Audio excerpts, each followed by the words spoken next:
Shalom la famille, que Dieu vous bénisse. Que Dieu vous bénisse. J'espère que l'exhortation de la dernière fois vous a fait du bien. Il faut vraiment que Dieu nous aide à discerner les hommes de Dieu qu'on doit écouter, qu'on doit suivre. C'est pas parce qu'un homme de Dieu prêche bien, c'est pas parce que ce qu'il dit a l'air bien que c'est forcément bien. Amen. Donc que Dieu nous donne vraiment le discernement. Je rappelle juste que les hommes de Dieu que le diable envoie, c'est des gens qui sont éloquents, c'est des gens qui nous disent ce qu'on a envie d'entendre, fondés sur la parole de Dieu, mais ils distillent des choses qui vont nous perturber, qui vont nous troubler. Un message de Dieu qui vient pour ton salut, qui vient pour une direction, ça ne te trouble pas, ça ne te perturbe pas. En fait, ça te fait réfléchir, ça t'interpelle. Quand tu ne comprends pas, ça te fait réfléchir, ça te pousse à aller vers Dieu. Mais quand un message de Dieu te pousse à t'éloigner de Dieu, il y a un problème. Amen, amen. Seigneur, merci pour ce temps que tu rends possible. Merci parce que tu prends toutes choses dans le creux de tes mains. Au nom de Jésus. Amen. Aujourd'hui, j'aimerais juste parler de quelque chose.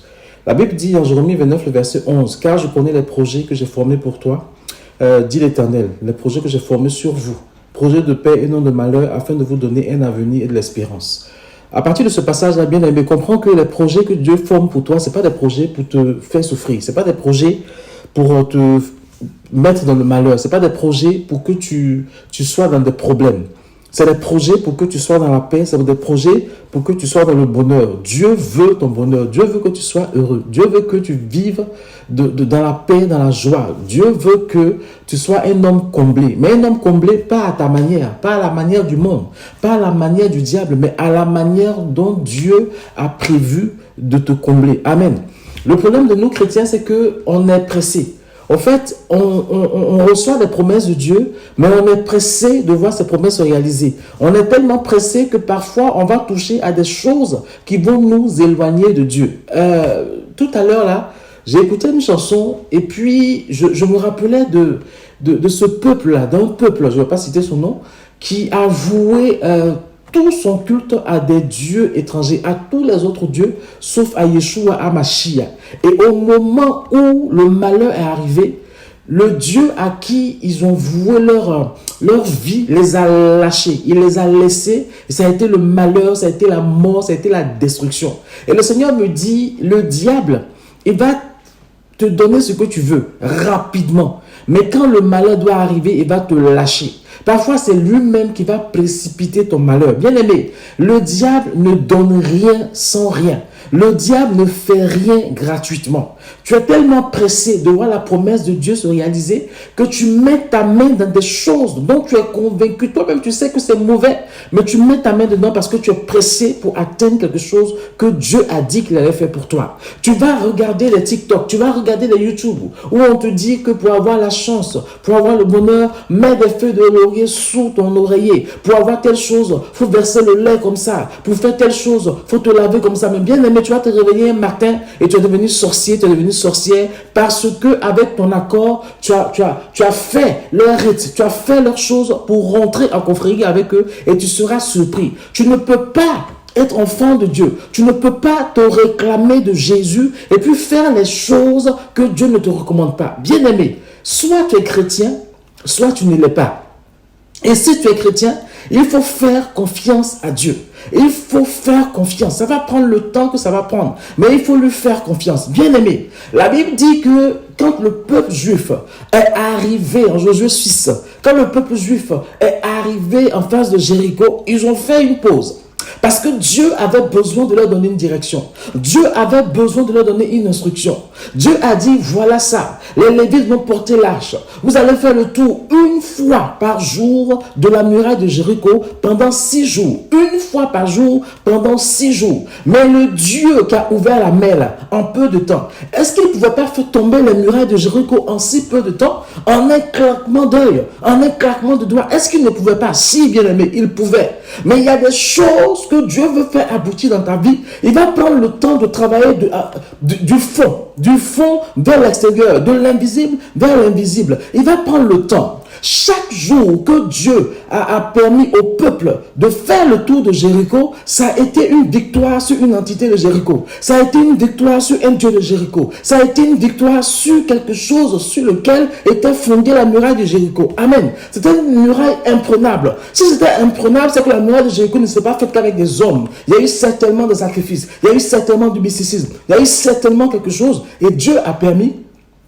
que cette muraille-là tombe parce que c'était son combat à lui. Dans ta vie, tu as l'impression que les choses traînent. Tu as l'impression que les choses traînent. Mais c'est le combat de Dieu. Il faut qu'il prenne le temps de t'arracher de toute une lignée de transmission ancestrale. Il faut qu'il prenne le temps de t'arracher de toute une lignée de réclamation des autels de famille. Il faut qu'il prenne le temps. Parce que quand Dieu veut te bénir, il veut que la bénédiction te profite. C'est pour cela qu'il dit que cela n'est suivi d'aucun chagrin. Mais avant, il faut que Dieu travaille. Avant, il faut que Dieu travaille. Et il va faire un travail de fond. C'est pour cela que ça dure. Ce n'est pas parce qu'il t'a oublié. Ce n'est pas parce que Dieu n'est pas puissant. C'est parce qu'il est puissant qu'il va faire un travail minutieux de fond.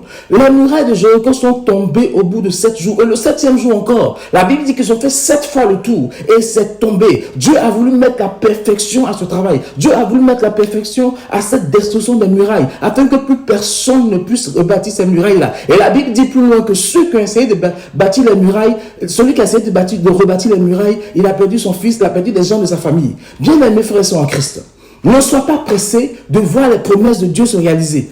Tout ce que toi tu as besoin de faire, c'est faire confiance à l'Éternel et être obéissant. Quand tu prends l'histoire du peuple juif, il y a eu des combats qui ont été gagnés en un temps record, il y a eu des combats qui ont pris du temps. Jéricho a pris du temps. Peut-être même que les gens commencent à se dire, mais le Dieu là, il ne peut pas faire tomber ça en un temps. Non, c'était son travail. Mais il fallait d'abord que ce territoire-là soit travaillé dans le spirituel par Dieu. Et Dieu seul sait ce qu'il faisait chaque jour. Jusqu'au 7e jour, ils ont fait le tour 7 fois avant que par un seul cri de guerre, Dieu fasse tomber les murailles. Parfois, tu es dans un combat où ce n'est pas ton combat.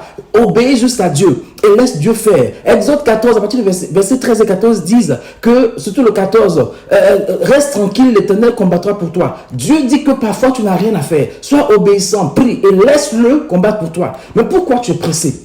Pourquoi tu es pressé? Tu es tellement pressé que c'est une vidéo de TikTok qui va te dire de boire de l'eau, de poser la moitié du verre sur ton oreiller. Bien aimé, quand tu fais ça, tu es en train de rentrer dans une alliance avec le diable parce que ce n'est pas Dieu qui te l'a demandé. Tu es tellement pressé que tu vas regarder des vidéos sur TikTok ou sur je ne sais quoi qui vont te dire mets la photo de ton mari ou mets la photo de ta femme dans du lait que tu poses à tes pieds et puis quelque chose va se passer, ta femme va revenir ou ta femme sera compréhensive ou ta femme va t'aimer plus. Non, tu es en train de rentrer dans une alliance avec une entité qui n'est pas Dieu. Et le temps de te rendre compte, ta vie a basculé, ça a glissé, ça a quitté le camp de Dieu pour aller vers le camp du diable. Mais le diable, quand le malheur va arriver, il va te lâcher. Quand le malheur va arriver, il va t'abandonner. Il va même te pousser dans le malheur. Chrétien, mon propos de ce jour, c'est de t'amener à faire confiance juste à Dieu.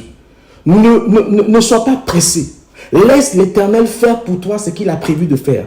Laisse l'Éternel faire pour toi ce qu'il a envie de faire. Fais-lui juste confiance. La Bible dit que Josué et les autres ont été obéissants. Ils ont fait ce que Dieu a dit. Ils ont respecté minutieusement ce que Dieu a dit. Et les murailles de Jéricho se sont effondrées, se sont détruites sans qu'ils ne fassent rien à part obéir à Dieu. C'est après qu'ils ont pu prendre d'assaut Jéricho. Parfois, pour que tu rentres dans la promesse de Dieu, il y a un travail que Dieu doit faire. Et dans ce travail-là, tu n'as rien à faire. Tu dois te taire et le laisser faire. Arrête de murmurer, arrête de gémir, arrête de critiquer, arrête de jalouser, arrête d'envier. Fais confiance à Dieu parce que ton heure de délivrance arrive. Ton heure de positionnement arrive. Ton heure où tu vas atteindre ce que Dieu attend de toi, ça va arriver. Amen, amen. Que le nom de Jésus soit béni. Vraiment, c'était une petite exhortation pour vous aider à rester focus sur Jésus. Dieu dit que, en Jérémie 29, 11, que les projets qu'il a formés pour toi, il les connaît. Et quand tu es fidèle et obéissant, Dieu même va t'inspirer ces projets-là pour que ça devienne ton projet de vie, pour que ça devienne des sujets que tu vas lui apporter devant sa face. Il dit ce sont des projets de paix et non de malheur, afin de vous donner un avenir et de l'espérance. La marche avec Dieu doit être faite d'espérance et se projeter en bien dans l'avenir. Si tu as une tendance à te projeter tout le temps en mal, si tu as une tendance à être tout le temps anxieuse, mais une mauvaise anxiété sur ton avenir, c'est que tu as besoin encore de revenir au pied de Dieu pour te saisir de cette promesse qu'il a dite à Jérémie. Il a des projets pour toi, il connaît ses projets pour toi. Donc toi, reste tranquille et laisse Dieu travailler. Que le nom de Jésus soit béni et je prie vraiment que on puisse faire confiance à Dieu. On puisse faire confiance à Dieu. Le diable n'est pas plus puissant que Dieu.